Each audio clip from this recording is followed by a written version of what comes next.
బీసీలకు అట్రాసిటీ చట్టాన్ని తీసుకొచ్చింది. అంటే బీసీలను ఎవరైనా ఇబ్బంది పెట్టినా, కులం పేరుతో దూషించినా, భౌతికంగా దాడులు చేసినా, లేదంటే సామాజికంగా వెలివేతకు గురి చేసినా ప్రత్యేక చట్టం ద్వారా వాళ్ళు శిక్షించబడతారు. మరి తెలంగాణ రాష్ట్రంలో ఎస్సీ ఎస్టీల కంటే కూడా ఎక్కువగా సామాజిక హింసకు ఒత్తిడికి గురైతున్నటువంటి వర్గాలు బీసీలు. ఎస్సీ ఎస్టీ సోదరుల కంటే ఎస్సీ ఎస్టీ అట్రాసిటీ యాక్ట్ ఉంది కాబట్టి వాళ్ళకి కొద్దో గొప్ప రక్షణ కవచంగా ఉంది.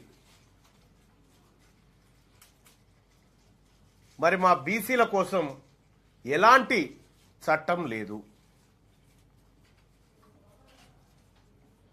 సోషల్ బైకాట్కి సంబంధించినటువంటి అంశాల్లో మహారాష్ట్ర, కర్ణాటక లాంటి ప్రాంతాల్లో కొన్ని సెక్షన్స్ లేదంటే కొన్ని శిక్షలు ప్రత్యేకంగా ఉన్నప్పటికీ తెలంగాణ రాష్ట్రంలో బీసీలకు ఎలాంటి రక్షణ చట్టం లేని కారణంగా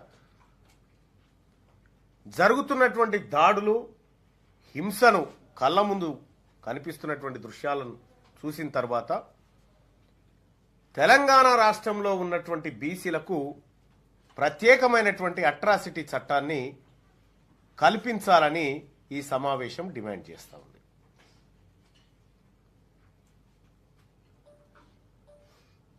మరి ఇది చట్టం కల్పించడం ద్వారా హింస ఆగిపోతుందా? ఇవన్నీ చేసిన తర్వాత ఇంకా ఎవరు బీసీల మీద దాడులు చేయరా అంటే అది చెప్పడానికి కూడా లేదు. అల్టిమేట్గా కింది వర్గాలు అధికారంలోకి వచ్చినప్పుడు మాత్రమే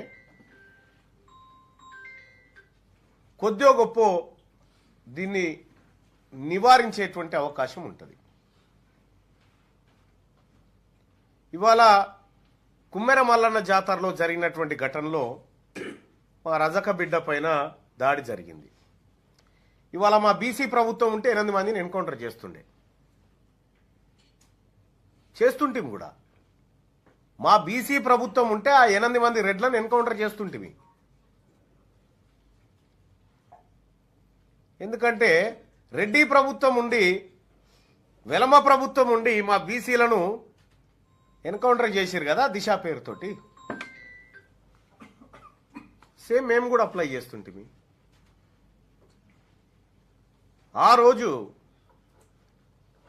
దిశకు అది జరగకూడదు, ఈరోజు మా రజక బిడ్డకు అది జరగకూడదు, ఒక ఎస్సీ ఎస్టీ మైనారిటీలకు ఎవరికి కూడా జరగకూడదు. కానీ పాలకపక్షము